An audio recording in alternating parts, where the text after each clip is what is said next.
Surprise! Today we're going to be talking about my life in Korea. I don't know, man. Now I think most of you already know, or if you're new here, you could guess by the title, but I absolutely adore living in South Korea. I am a teacher in Seoul and I post content about it every Sunday here on this channel. If you're not part of the family, please feel free to subscribe. I feel like most of these things are things that everyone would enjoy, but maybe not. So let's get into it. Number one, I like free stuff. So in Korea, there's this custom, I guess, called service. Service just means anytime you are gifted something by like a company, a store, a restaurant, a bar, like that kind of stuff. It's just like an add-on that you don't pay for. You call it service.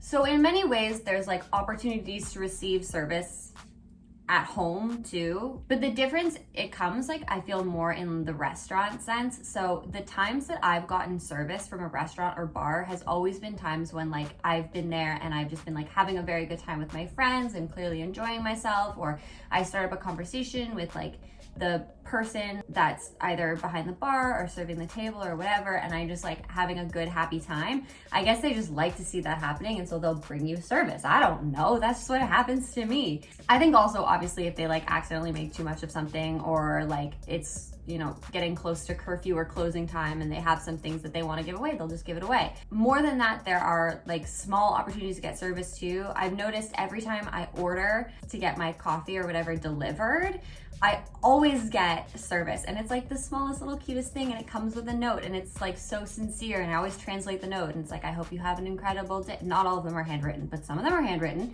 and it says like, I hope you have an incredible day, thank you so much for supporting our business, here's like a little treat. And maybe it's like a cookie, or it's like some Skittles or something, I don't know, but they always just like add something, a free little something nice for you, and it's such a small little joy that makes me like so much happier. And I never expect it, obviously, so whenever it does happen, it's just like, it makes me feel good. So after service, the next one on my list is transit. So I don't know how transit works in your city, but compared to Toronto, the transit in Seoul is significantly better. The transit here, like the subway lines are really well connected to all of the buses, and there are so many subway lines. At first it can kind of feel overwhelming, which is like the opposite of a positive effect.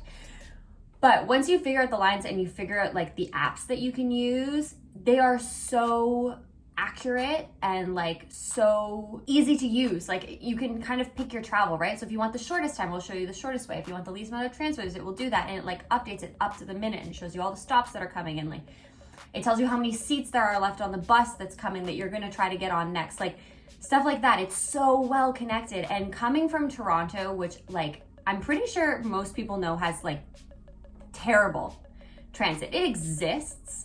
Like obviously there is a subway in Toronto, there are buses, there are streetcars, but basically the Toronto subway map, maybe I'll like throw it up here, is like a U with a line through it, and that's it. So you have all of these like empty spaces where you like have to take a bus or a streetcar, and they're always late, they're always packed, they're dirty. I swear, I do like Toronto, but I am not a fan of the transit. So when I moved here, I considered the transit to be significantly improved. And also taxis are relatively cheap, so that's nice too. Oh, this was a biggie for me. Number 3 is cafes. So if you've looked at like the history of where I've lived abroad, I always pick countries with a huge coffee culture because I love coffee. So I moved to Melbourne, which is a huge coffee place, and then I moved to Seoul, which is like another huge coffee place. So cafes are really important to me, and what I don't know why, they just are. I can go to like so many different cafes that are independently owned. So instantly I'm supporting a small business, which makes me feel really good. Number 2, they have all these really cool, like unique drinks, and coffee-based or tea-based or whatever. Every little cafe kind of has like a signature drink, which is really cute. There are so many of them as well. So if you go to one and it's like too packed, you can just go down the street and you'll find another one that has more room for you to study or work. which I love because I obviously live in a 1-bedroom apartment and I like to escape it when it's possible. And so the fact that there are other places that I can go to work comfortably is amazing. Oh my God, this is such a good one. So if any of you live in a big city, you will know how important this is. Seoul, for its size and its population, is relatively well landscaped. Like, I'm not necessarily talking about specific, like, really big neighborhoods. Like, of course, if you go into like the business district in Gangnam, or you're in Itaewon, or which is like more touristy, or Myeongdong or whatever, like those are places where, yeah, there's not a lot of greenery, but a lot of other neighborhoods that you go to downtown are actually really green. Like the Seoul Forest Park is like really big and beautiful, and that's a place that you can go that's downtown to like escape. There's like deer and shit and, you know, trees and benches and playgrounds and tons of stuff in the park. And then the bonus point is that you can get from that park directly to the Han River. And of course, if you're interested in Korea, if you're interested in Seoul, you have probably seen the Han River and seen all the parks that sort of line the edge of the Han River. Like, it's so complicated when you say that you're gonna go there, because then everyone's like, what part of it? What do you mean? All of that is green. And then if you live in the suburbs, like off the river comes all these like streams that are all like pathways with trees and everything. And, you know, if you live in a nice apartment, then your whole apartment is like landscaped and it's well maintained, and it's nice to see landscaping when you live downtown. And for its size and its population specifically, like Seoul's pretty green. The next thing on my list about things that I love was huge for me because it helped me grow as a person. What is it? Great question. For those of you who know me, I am very introverted and I don't go out a lot. I'm a homebody. That's what I am. I'm a homebody. So even when friends come over, or when I want to hang out with friends, it's like, oh, hey, come to my house, or like, let's have a wine night at my house. But here I've noticed that it's different. Like when people want to spend time with you, like you go out and you do something. Like it could be something really simple, like, oh, let's go for a walk on the river, or let's go just like sit in a cafe, or let's go to a couple of cafes. So you go out and you do things. Like you don't really like hang out at each other's houses. So because of that, it's really changed my personality and it's opened my eyes. And now I'm the type of person that like wants to do things too. Those were my top 5, but it doesn't mean that's everything that I like about Seoul. I have some special mentions that came up the more that I thought about this, but they are also things that I love so much about living in Seoul and in South Korea. And number 1 is that you can drink in public. Obviously, that doesn't mean people are like wandering down the street with open bottles. Like you don't really see people drinking like that. What it does allow you to do though, is it allows you to like go to the park, relax and have a beer, or like meet your friends for a picnic on the river and bring a bottle of wine. I just like that because it makes relaxing outside like very nice, because obviously when you have your own backyard and you have a house, then you can do that. You can just go into your backyard and have like a nice cocktail with your friends. But when you don't live in a house, when you live in a high rise, you can't.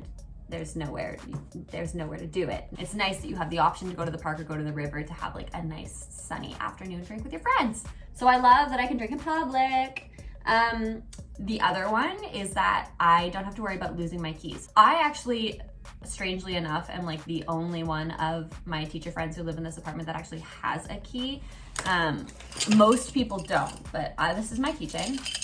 I've got so many strange things on here, but what is most important is I actually do have a key to my apartment. So this is the key to my apartment. It's a magnet. So sometimes I do bring this because it makes it faster than passing in my code, but I don't actually have to worry about leaving my apartment without my keys because I can always just use the door code to get in. So that's awesome. You can also give it to other people. Just be careful with that one because some people will let themselves in, so. Also learn how to change it because I still haven't learned how to change mine, so yeah. The last one has definitely had a positive impact on me and my growth as well because it is directly related to this YouTube channel. So it's the fact that people here are super active on social media, or SNS, and as it's called here. So every time I go out, people are taking pictures, people are taking videos, people are like posing, their friends are taking pictures for them, they have a tripod, whatever.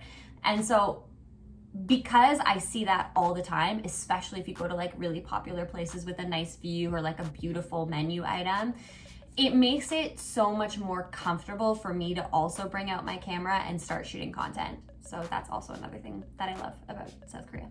Those are all the things that I love. And I don't know if these are things that you are also going to love about South Korea, or these might be things that you hate. You're like, what? A city with a park, disgusting. Add to the comments below, let's start a chat about it. But that's everything I have for you today. So I hope you enjoyed this, and please don't forget to like, comment, and subscribe. Hit the notification bell if you want to be the first to know when I release the next video, but it does pop up every Sunday. Have a great week. Bye.